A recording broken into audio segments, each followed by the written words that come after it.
السلام عليكم، كيف نتوما؟ لاباس عليكم؟ بخير. اليوم غادي نشارك معكم الخياطه الصدر د واحد القندوره. قندوره د الدار عاديه. غادي نخدمها بالطفيره وصافي، ما غادي نزيد معاها حتى شي حاجه.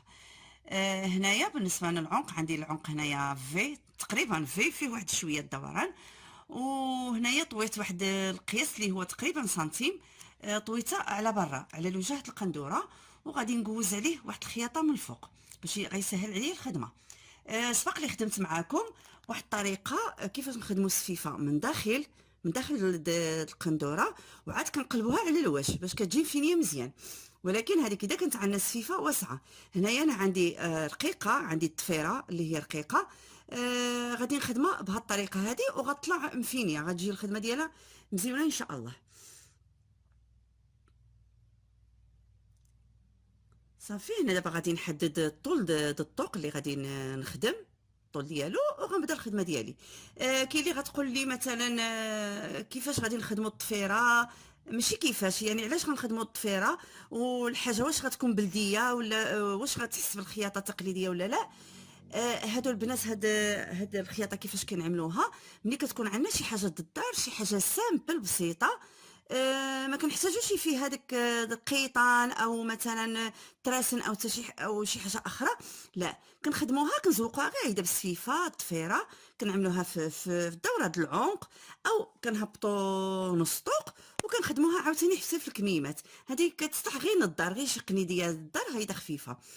وملي كيكون عندنا شي ثوب مزيون، كنخدموا ديك القفيطان او القنيدريه بليه بالطريقه التقليديه.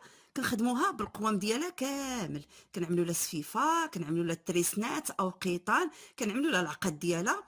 وكتحسب قندوره هماويه او قفيطان او كما حسبناها، على حسب الموديل اللي غنختاروا، وعلى حسب الثوب عاوتاني هو اللي كيساعدنا شنو الموديل اللي غادي نعملوه فيه.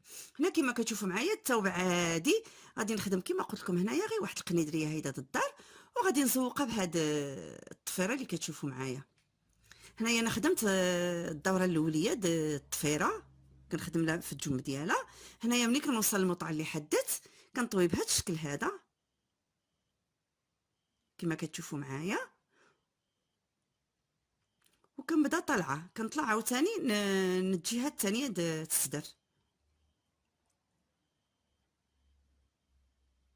هنا هاد الطفيره كنعملوا الشكل ديالها على حساب السهم او الفليش، كتعطينا المنظر بحال السهم.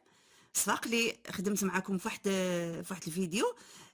كانت عندي السفيفه واسعه، وكان ساهل الشرح، وكيبان واضح ديك الخدمه اللي كنخدم في ديك الموطع دوره الحزام او قبل دوره الحزام.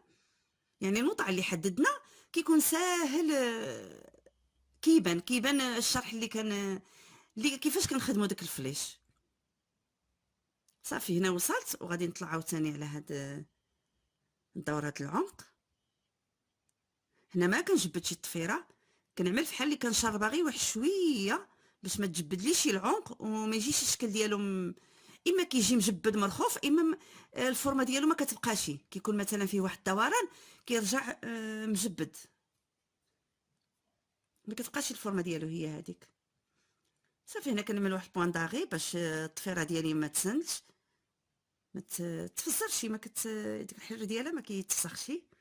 حتى هنا عاوتاني نفس الشيء.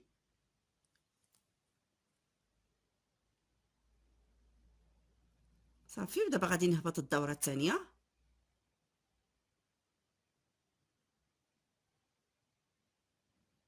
الدوره الثانيه دائما البنات كتكون ساهل على الاولى، حيت ديجا كنكونوا خدمنا الجنب الاول، كيبقى لنا غير الجنب الثاني كنخدموه بكل سهوله كما كتشوفوا معايا.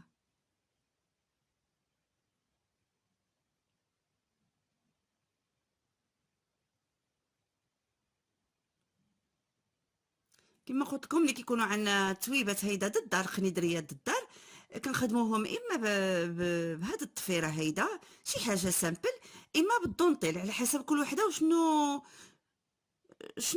كتبغي تخدم، كل وحده والذوق ديالها. غير كنحاولوا دائما ننسقوا الالوان اللون اللي عندنا في الثوب هو اللي قليل، هو اللي كنخدموا به ديك الدونتيل اولا ديك التفيره ولا السفيفه باش كيبان. صافي دابا هنايا غادي نخدم التغليفه او التبطين دوره العنق د الظهر باش كتجينا الخياطه ديالنا مفينيه.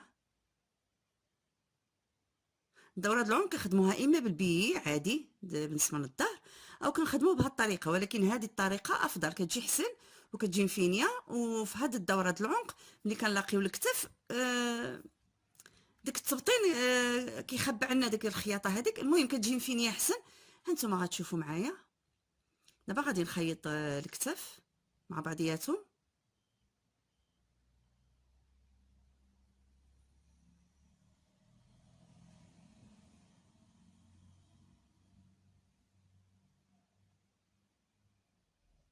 الكتف كيوصلوا لي حتى في عندي الخياطه دوره الرقبه. صافي اما كنخيطوهم نيشان في الاول كنجمعوهم كاملين، اما كما شفتوا معايا هنايا باش كتجي سهله لقيت الكتاف مع بعضياتهم وعاد قلبت ديك التبطين، عاد قلبته على الكتاف باش كيجي ساهل. هنايا غادي نخدمهم هيدا على بعضياتهم في دقه واحده.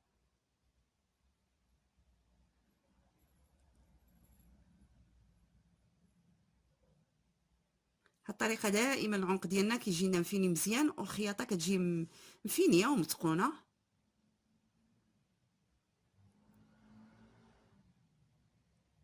صافي دابا اول حاجه غادي نكراني في دوره الرقبه باش ملي كنقلب ما كيبقى لناش يتكماش تما. كنحيدوا هاد الزوائد اللي عندنا هنايا وكنقلب التغليف وكنعاود واحد الخياطه على الحاشيه باش كيتثبت لي ديك التبطين كيتثبت مزيان على القندوره ديالنا.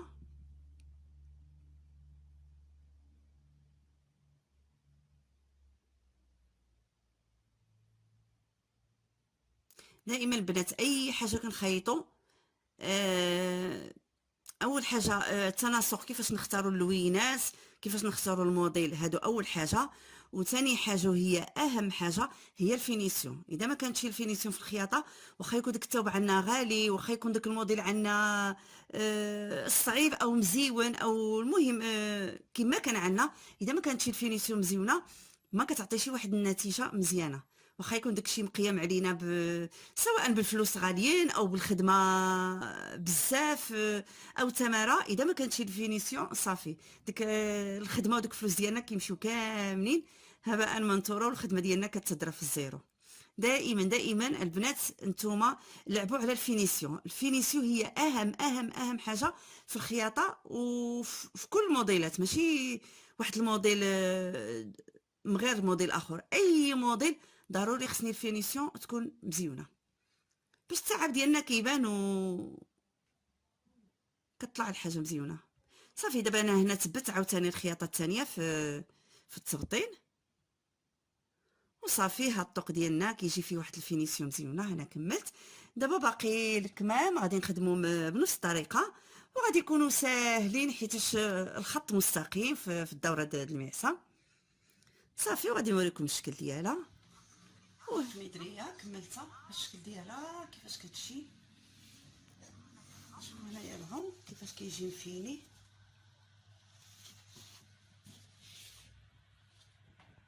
كميمات حتى هما نفس الشيء مخدومين بنفس الطريقه يجيو فينين، ما كتبقاش ديك الخياطه باينه. وهذه هي القميدره ديالي. كنتمنى تكون عجبتكم ونتلاقى معكم في فيديو جديد ان شاء الله. الى اللقاء. السلام عليكم. باي باي.